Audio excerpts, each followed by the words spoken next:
celebrating LGBT Pride Night here at Camden Yards. Now, fans who purchased special ticket packages were invited to a special pregame party on the center field roof deck with music from local DJ Rosie Hicks. As part of the LGBT Pride Night celebration, the Orioles welcome retired Major League umpire Dale Scott. Scott, who is gay, retired in 2017 following more than 30 years in the game. MLB Vice President and Special Assistant to the Commissioner, Billy Beane, is also on hand. Now, Beane became the MLB's first ambassador for inclusion in 2014 and has since made countless appearances across the nation addressing different clubs and players about diversity, inclusion, and social responsibility. Here's Billy Beane summing up tonight's Pride Night here in Baltimore.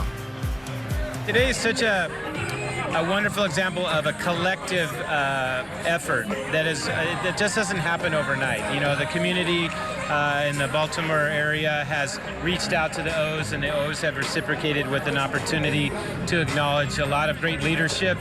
And it's a day that's going to mean a lot to a lot of kids. A lot of O's fans have been coming for years and years and years, and a chance to be around people that they can identify with. And you both worked very hard to make a day like this happen, too. You know what? My job is to really grow an inclusive culture around the athlete, the big league players in our workplaces. This is an interesting opportunity that each club makes on their own, and the job of the Commissioner's office is to support those kinds of initiatives. So I'm here to support it. It's not something that we, pick up the phone and say we think you should do this or that, or support one group more than another. But we certainly are here to support the effort that they started on the club side. How nice is it to have your voices heard? Well, it's very important. You know, when I came out a few years ago, I got so many messages, and from one was from a senior in high school in L.A. who was gay, not out. He umpired. He wanted to be a big league umpire. He messaged me and he said, I never thought I would ever have the chance because of my sexuality. Now I know that's not the case. I may not make it because of my, I don't have the skills to do it, but I know now that I can be who I am.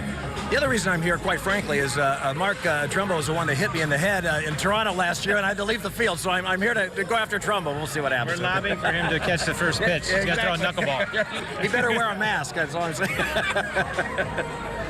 So Dale Scott throwing out the first pitch tonight. Of course, he called a lot of strikes in his career, and now he's trying to throw a strike to the plate, right? I know, he was a pretty good umpire in his day. I kind of enjoyed hitting the games when he came in there. There really wasn't a lot of hassle about missing a lot of pitches or a lot of calls. Pretty good umpire.